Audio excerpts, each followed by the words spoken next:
अस्सलाम वालेकुम स्टूडेंट्स, आज हम बात करने जा रहे हैं रेशो एनालिसिस पर और इसका हम पास पेपर का एक क्वेश्चन सॉल्व करेंगे और वो है 2016 प्राइवेट। थोड़ा सा ये डिफरेंट क्वेश्चन है। आमतौर पर जो क्वेश्चन बीकॉम में पूछे जाते हैं उनके मुकाबले में थोड़ा सा डिफरेंट है। इसमें कुछ मिसिंग फिगर्स भी काफ़ी सारी आपको दी गई हैं, तो वो भी आपने फाइंड आउट करनी है। तो क्वेश्चन को पढ़ लेते हैं, समझते हैं और इसको कॉन्सेप्चुअली हम सॉल्व करते हैं, ताकि इस तरह का या इससे भी टेक्निकल अगर कोई क्वेश्चन आपके सामने आता है तो आप उसको आसानी से सॉल्व कर पाएँ। चले भाई, क्वेश्चन आपकी स्क्रीन पर मौजूद है बेटा, आपने देखना है और उसको नोट कर लेना है अपने पास, अगर आपके पास पास पेपर्स नहीं है तो। क्या लिखा है? The following balance sheet data is presented by Zafar limited having some missing figures. You are required to compute these missing figures and prepare the balance sheet. आपको एक बैलेंस शीट नीचे दी जा रही है और अगर आप गौर से देखें तो इसमें काफी सारी चीजों पर क्वेश्चन मार्क्स लगे हुए हैं यहाँ पर, ठीक है। अब आपने क्या करना है, ये जितने भी क्वेश्चन मार्क जहां पर लगा हुआ है आपने वो तमाम की तमाम वैल्यूज फाइंड आउट करनी है और दोबारा से ये बैलेंस शीट फिर आपने बनानी है। अच्छा, अब देखें यहाँ पर तो अकाउंट रिसीवेबल की वैल्यू नहीं है, मर्चेंडाइज की वैल्यू नहीं है, फिक्स्ड एसेट्स भी नहीं है, टोटल एसेट्स भी नहीं है। इक्विटी साइड पे जाएं तो वहाँ पर अगर आप देखें तो करंट लाइबिलिटीज़ भी नहीं बताया गया, नॉन करंट लाइबिलिटीज़ भी नहीं बताया गया, टोटल लाइबिलिटीज़ भी नहीं बताया गया, बस शेयर होल्डर इक्विटी आपको बताई गई है और यहाँ पर टोटल इक्विटीज़ भी गायब है, ठीक है। अदर इंफॉर्मेशन में अगर हम आए तो हमारे पास क्या है भाई? Debts ratio 0.25:1। अच्छा, शुरुआत हम यहीं से करते हैं। अच्छा, दो चीजें और भी गिवन है, करंट रेशो भी बताया हुआ है, क्विक रेशो भी बताया हुआ है, ठीक है। कुछ इंपॉर्टेंट पॉइंट्स हैं यहां पर जो समझना बहुत ज्यादा जरूरी है। आप लोगों ने डेट्स रेशो निकाला है और डेट्स रेशो हम कैसे निकालते हैं बेटा? आमतौर पे आप जो डेट्स रेशो निकालते हो उसका फॉर्मूला क्या लिखते हो? सर, डेट्स रेशो बराबर होता है, डेट्स रेशो उसका फॉर्मूला आप लिखते हो total liabilities divided by total assets. बिल्कुल सही, ऐसा ही है। लेकिन कभी सोचा कि आखिर ये जो डेट्स रेशो का जो नंबर आपको मिलता है ये क्या बता रहा होता है? ऐसे ही जो दूसरा रेशो आपके पास, दैट इज इक्विटी रेशो। तो इक्विटी रेशो आप कैसे निकालते हो? सर, इक्विटी रेशो के लिए हम लिखते हैं शेयर होल्डर्स इक्विटी और डिवाइड करते हैं उसको टोटल एसेट्स से। तो यहां पर भी आपने कभी सोचा कि शेयर होल्डर इक्विटी से जो हमें नंबर मिलता है आखिर वो क्या बताना चाह रहा है? अब मैं आपको वो बात समझाना चाह रहा हूं। देखें, आपने इक्वेशन पढ़ी है क्या? एसेट्स बराबर है liabilities plus share holders equity. अच्छा, अगर मैं आपसे कहूं कि आपके एसेट्स जो है, मिसाल के तौर पे 1000 रुपए के आपके एसेट्स हैं, छोटी वैल्यू से बात जरा अच्छी समझ में आती है, और आपके पास लाइबिलिटीज हैं 200 रुपए की, तो इसका मतलब कि आपकी जो शेयर होल्डर इक्विटी है वो कितनी होगी? सर, लाजमी सी बात है कि वो 800 होगी, सही। अच्छा, अगर मैं आपसे कहूं कि आप यहां से रेशो निकालें, किसका? आप यहां से निकालें डेट्स रेशो। मैं इस क्वेश्चन में आपको वापस लेकर आता हूं, लेकिन पहले ये कॉन्सेप्ट समझ लें, ये बहुत जरूरी है, ना सिर्फ इस क्वेश्चन के लिए बल्कि आने वाले क्वेश्चंस के लिए भी आपके लिए बहुत जरूरी है। अगर आप यहां से डेट्स रेशियो निकालें तो कैसे निकालेंगे आप? डेट्स रेशियो हमारा बराबर होगा debts ratio, DR for debts ratio, ठीक है। 200 को आप डिवाइड करेंगे, यानी टोटल लाइबिलिटीज आपने लिखी, डिवाइड करेंगे किससे भाई? आप एसेट से, जो कि कितना आएगा? 1000। तो ये जो रेशियो निकल कर आएगा ये आएगा 0.2, या आमतौर पर आप इसको लिखते हैं 0.2:1। ये 0.2:1 का मतलब क्या होता है कि भाई बेस में, डिनोमिनेटर में 1 है, तो इसलिए 0.2:1 लिखें या 1:1 ना लिखें, इससे कोई फर्क नहीं पड़ता। आप सिर्फ 0.2 भी लिख देंगे तो चलेगा, ठीक है। अच्छा, अब आप अगर इक्विटी रेशियो यहां से निकालें तो वो कैसे निकलेगा? सर, शेयर होल्डर इक्विटी जो है उसको हम डिवाइड कर देंगे किससे? 1000 से। तो यहां पर आपके पास जो शेयर होल्डर इक्विटी आएगी वो कितनी आएगी? 0.8। ऐसा ही है। अब जरा एक चीज नोट करने वाली यहां पर क्या है, और ये जो अभी मैं आपको नोट करवा रहा हूं जो बात, ये हर बार ऐसा ही होने वाला है। आप जरा गौर से देखें, अगर आप डेट्स रेशियो को और इक्विटी रेशियो को, इन दोनों को जब भी आप ऐड करेंगे ये हमेशा 1 के बराबर आएगा। किसी भी फॉर्म में आप इसको देखें, अगर यहां पर 0.4 होता तो फिर ये कितना होता? ये होता 0.6, तब भी जवाब क्या आता? 1 आता। तो यहां से एक बात पता चल रही है कि अगर मुझे डेट रेशो बता दिया जाए तो उसकी मदद से मैं क्या निकाल सकता हूं, इक्विटी रेशो निकाल सकता हूं, क्योंकि मुझे यह पता है कि इन दोनों रेशोज का सम हमेशा किसके बराबर होगा, 1 के बराबर होगा। आप किसी भी सिचुएशन में आप इसको चेक कर लें, हमेशा आपको दोनों रेशोज का सम 1 के बराबर मिलेगा। तो यहां पर मैं क्या लिखने जा रहा हूं, इसको इक्वेशन की फॉर्म में लिखता हूं, यानी debts ratio plus equity ratio. मैंने अभी तक आपको इस क्वेश्चन का सॉल्यूशन शुरू नहीं करवाया है, अभी मैं आपको ये कॉन्सेप्ट समझा रहा हूं, पहले इसको आप अच्छे से समझ ले। किसके बराबर आ रहा है, 1 के बराबर। यानी मैंने क्या कहा, जो डेट्स रेशो है, जो इक्विटी रेशो है, इन दोनों का सम हमेशा किसके बराबर होगा, 1 के बराबर। अच्छा, अगर मुझे यहां से डेट्स रेशो चाहिए हो तो वो मैं कैसे निकालूंगा, इक्विटी रेशो यहां प्लस हो रहा है, उधर जाकर क्या हो जाएगा, माइनस हो जाएगा, यानी 1 माइनस इक्विटी रेशो। तो डेट्स रेशो का एक फॉर्मूला ये तो था, बिल्कुल सही है, लेकिन दूसरा एक और फॉर्मूला हमने यहां से ड्राइव कर लिया, क्या, कि डेट्स रेशियो बराबर है किसके, 1 माइनस इक्विटी रेशियो। इसी तरीके से इससे हम एक और फॉर्मूला बना सकते हैं, किसका, इक्विटी रेशियो का। अब देखें डेट्स रेशियो यहां पर क्या हो रहा है, प्लस, इधर जाकर क्या होगा, माइनस, तो इक्विटी रेशियो बराबर हो जाएगा 1 माइनस डेट्स रेशियो। तो कभी ऐसा हो कि आपके पास टोटल लाइबिलिटीज मौजूद ना हो, टोटल एसेट्स भी मौजूद ना हो, और फिर भी आपको डेट रेशो निकालना पड़ जाए और इक्विटी रेशो बता दिया जाए, तो कैसे निकालेंगे आप debt ratio, 1 minus equity ratio. और कभी ऐसा हो, जो कि इस क्वेश्चन में हुआ है अभी, कि आपको डेट रेशो बता दिया है और आप उसकी मदद से क्या निकाल सकते हैं, यहां पर इक्विटी रेशो निकाल सकते हैं। और वो कैसे निकालेंगे आप equity ratio, 1 minus debts ratio. तो अब यही काम हम करने जा रहे हैं। आखिर हम ये क्यों कर रहे हैं, देखें, इस तरह की जितने भी क्वेश्चन होते हैं, जो मिसिंग डेटा जहां पर होता है, वहां आप हमेशा कोशिश ये करें कि जो चीजें पहले निकल सकती हैं गिवन डेटा के मुताबिक, आप सबसे पहले वो निकालें। जब आप एक चीज निकालेंगे तो आपको क्लू मिलेगा कि भाई अब दूसरी चीज भी निकल सकती है, उस डेटा की मदद से जो वो आप दूसरी चीज निकाल लेंगे, वो निकालेंगे तो आपको आगे मजीद क्लू से क्लू जुड़ता जाएगा और आप सारी चीजें बासानी निकालते चले जाएंगे। ठीक है, तो यहां मुझे ये लगा, मुझे जो नजर आ रहा है वो क्या नजर आ रहा है, जो मैं आपको भी बताना चाहता हूं, कि देखो बेटा, क्वेश्चन में शेयर होल्डर इक्विटी बताई हुई है उसने, और वो कितनी बताई हुई है, शेयर होल्डर इक्विटी 1.5 लाख। ठीक है, और अगर मुझे किसी तरह से इक्विटी रेशो पता चल जाए तो मैं इस फॉर्मूले का इस्तेमाल करके क्या निकाल सकता हूं, टोटल एसेट्स निकाल सकता हूं। ये प्लान करना पड़ेगा मुझे क्वेश्चन को देखकर। आप कैसे इस काबिल कब होगे कि प्लान कर पाओ, जब आप इस तरह के क्वेश्चन 3 4 5 क्वेश्चंस की प्रैक्टिस करोगे तो ऑटोमेटिकली दिमाग उस डायरेक्शन में चलना शुरू हो जाएगा आपका। मैंने क्या कहा, हम क्या निकालेंगे, हम इक्विटी रेशो निकालेंगे, उस इक्विटी रेशो को यहां पुट करेंगे, शेयर होल्डर इक्विटी क्वेश्चन में ऑलरेडी गिवन है, हम यहां से निकाल लेंगे टोटल एसेट्स। ठीक है, आइए करके दिखाता हूं मैं आपको। तो यहां पर अगर हम देखें, यहां काम कर लेते हैं हम पहले।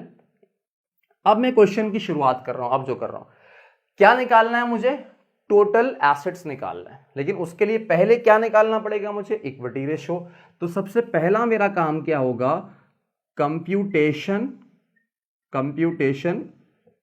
For equity ratio, computation for equity ratio. और मैंने क्या बोला, इक्विटी रेशो बराबर है किसके बराबर है, 1 माइनस डेट रेशो के। ठीक है, अब यहां पर 1 माइनस डेट रेशो कितना गिवन है हमें क्वेश्चन में कितना गिवन था, वो था आपके पास 0.25। तो आप क्या करोगे, 1 माइनस 0.25 और इसका जवाब क्या आ जाएगा आपके पास, 0.75। ये आ गया आपके पास इक्विटी रेशो, जो कि कितना निकला, 0.75।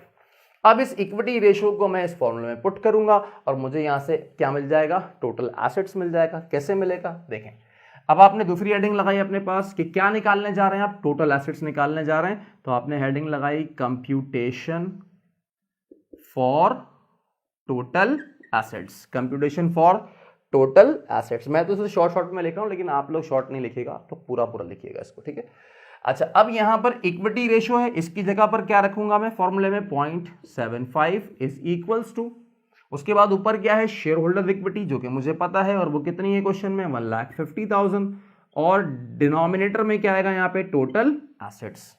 ऐसा ही है, अब देखो टोटल एसेट्स यहाँ पे डिवाइड हो रहे हैं, इधर आके मल्टीप्लाई हो जाएगा, और 0.75 यहाँ मल्टीप्लाई हो रहा है, उधर जाके डिवाइड हो जाएगा। तो इस तरह से टोटल एसेट्स बराबर हो जाएंगे 1,50,000 डिवाइडेड बाय 0.75। जब आप इसको डिवाइड करोगे 0.75 से तो इसका जवाब आपके पास आएगा भाई 2 लाख रुपए। यानी यहां हमें क्या मिल गया, हमें टोटल एसेट्स मिल गए। अब मैंने आपको अभी तक जो काम करवाया है वो क्या करवाया, पहले हमने निकाला इक्विटी रेशो और उसकी मदद से हमने निकाले टोटल एसेट्स। ठीक है, अब मैं इसे मिटा रहा हूं और फिर आगे आगे जो चीजें निकाल सकते हैं हम वो निकालेंगे। चलो भाई, तो अब तक हम क्या निकाल चुके हैं, अब तक हमें यहां से सिर्फ टोटल एसेट्स ही पता चल पाए। ठीक है, अच्छा अब आप देखें कि क्या टोटल एसेट्स को यूज करते हुए अब मैं कुछ फाइंड आउट कर सकता हूं यहां पर, तो यकीनन फाइंड आउट कर सकते हैं। और वो क्या, वही इक्वेशन देखें आप, आपकी जो इक्वेशन थी, क्या इक्वेशन थी आपके पास, assets is equals to liabilities plus share holders equity.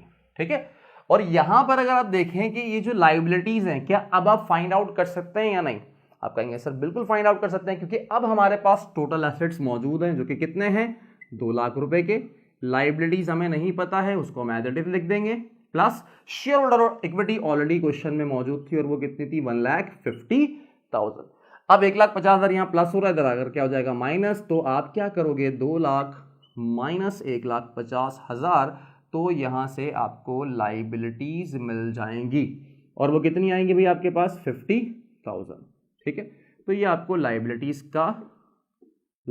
का अमाउंट मिल गया, दैट इज 50,000। ठीक है, अच्छा एक और तरीका भी है, इसी क्वेश्चन के मुताबिक आप डायरेक्ट भी निकाल सकते हो। वो क्या, आपको पता है ना कि आपका डेट्स रेशो कितना है, 0.25 रेशो का मतलब क्या है कि जितने भी आपके टोटल एसेट्स हैं उन टोटल एसेट्स का 25% क्या है, आपके डेट्स हैं, यानी 25% आपकी टोटल लाइबिलिटीज हैं। आप वैसे भी निकाल सकते हो। ठीक है, अगर ये समझ में आ रहा है वैसे करें, वो समझ में आ रहा है वैसे करें, इट्स अप टू यू। तो यहां से हमें टोटल लाइबिलिटीज पता चल गई। अब तक हम क्या क्या फाइंड आउट कर चुके हैं, डेटा के मुताबिक हम यहाँ पे टोटल एसेट्स निकाल चुके हैं और साथ साथ हम यहाँ से टोटल लाइबिलिटीज फाइंड आउट कर चुके हैं।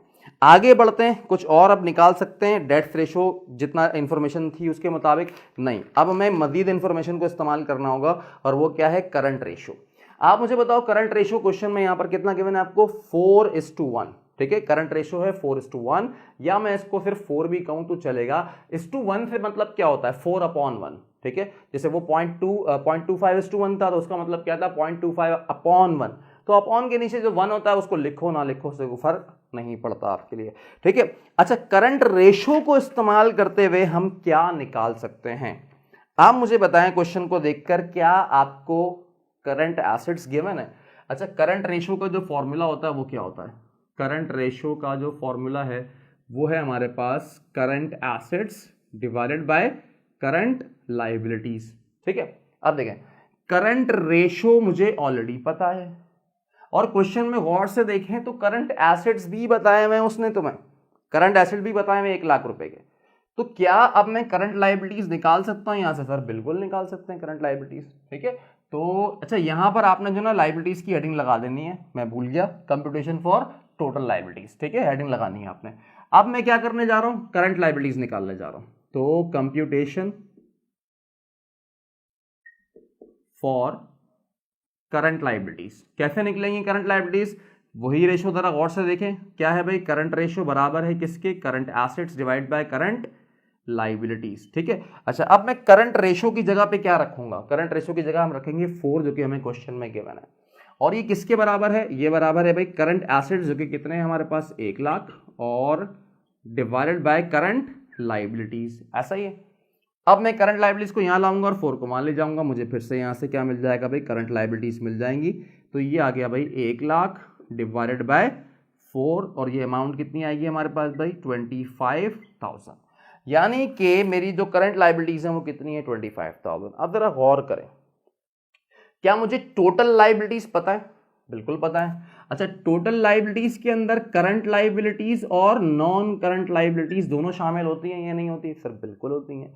अगर मैं अपनी टोटल लाइबिलिटीज में से करंट लाइबिलिटीज माइनस कर दूं तो मुझे क्या मिल जाएंगी भाई? मुझे यहां पता चल जाएगी नॉन करंट लाइबिलिटी। तो नेक्स्ट जो हमारा टारगेट होगा वो क्या होगा? हम निकालेंगे नॉन करंट लाइबिलिटीज, यानी हेडिंग लगाएंगे computation for non current liabilities. और इसके लिए क्या तरीका अपनाएंगे? हम लिखेंगे यहां पर टोटल लाइबिलिटीज,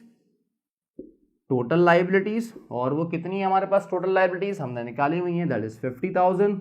और इसमें से हम माइनस कर देंगे करंट लाइबिलिटीज, तो हमें मिल जाएगा कितनी है भाई करंट लाइबिलिटीज हमारी? 25,000। माइनस करेंगे तो कितना मिलेगा हमें? 25,000 ही आएगा। और ये आ गई हमारे पास नॉन करंट लाइबिलिटीज। ठीक है, अब अगर आप गौर से देखें तो जो आपका इक्विटीज का सेक्शन है वो कंप्लीट हो चुका है। करंट लाइबिलिटीज भी आ गई, नॉन करंट लाइबिलिटीज भी आ गई, टोटल लाइबिलिटीज भी आ गई, और शेयर होल्डर इक्विटी पहले से थी, सबको ऐड करेंगे तो टोटल इक्विटीज भी आ गई। असल में टोटल इक्विटीज आप डायरेक्ट भी लिख सकते थे, जितने टोटल एसेट्स हैं उतनी ही हमारी क्या होंगी? टोटल इक्विटीज होंगी, और देखेंगे कि वही आएगा आपके पास। ठीक है, चले बेटा अब इस साइड पर फोकस करें, अपनी एसेट साइड पर, और यहां पर जरा गौर से देखें, क्या हम फिक्स्ड एसेट्स निकाल सकते हैं या नहीं निकाल सकते? सर बिल्कुल निकाल सकते हैं, क्योंकि हम ये बात जानते हैं कि जो टोटल एसेट्स हैं वो किसके बराबर हैं? Current assets plus fixed assets. तो अगर मैं यहां टोटल एसेट्स में से करंट एसेट्स को हटा दूं तो क्या बचेंगे मेरे पास? फिक्स्ड एसेट्स बचेंगे। अब वही निकालने जा रहे हैं हम हेडिंग लगाएंगे कंप्यूटेशन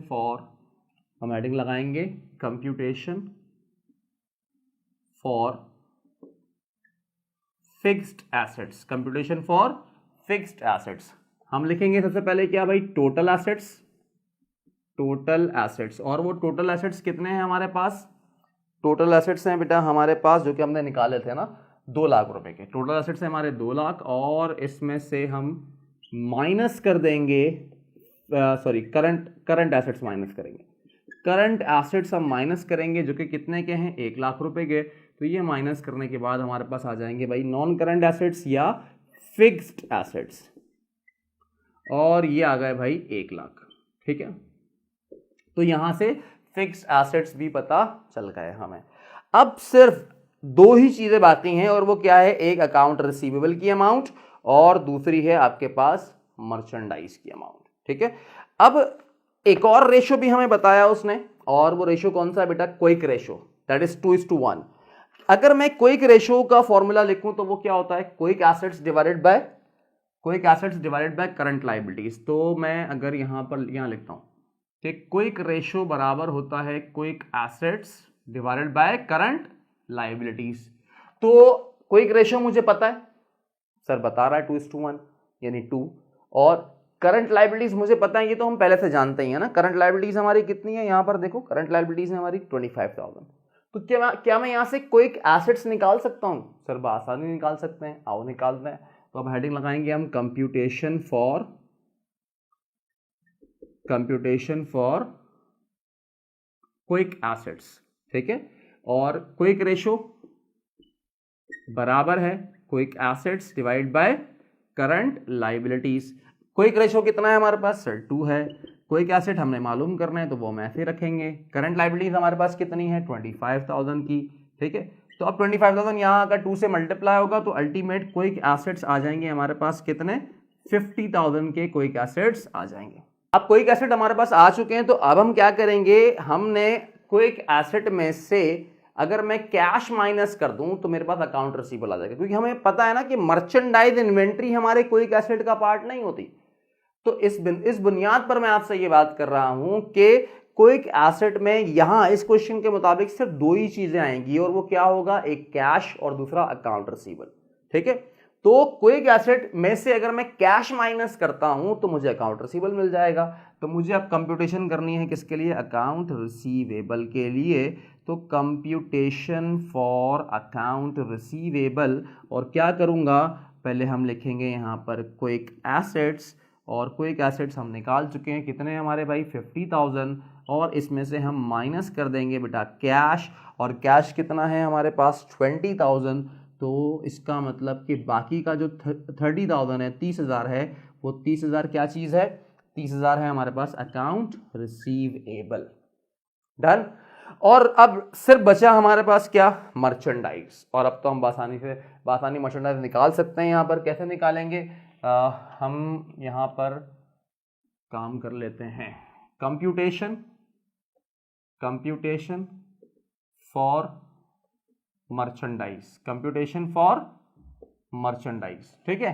क्या करेंगे भाई, देखिए कोई एक एसेट और मर्चेंडाइज ऐड होकर क्या आ रहा है हमारे पास, करंट एसेट।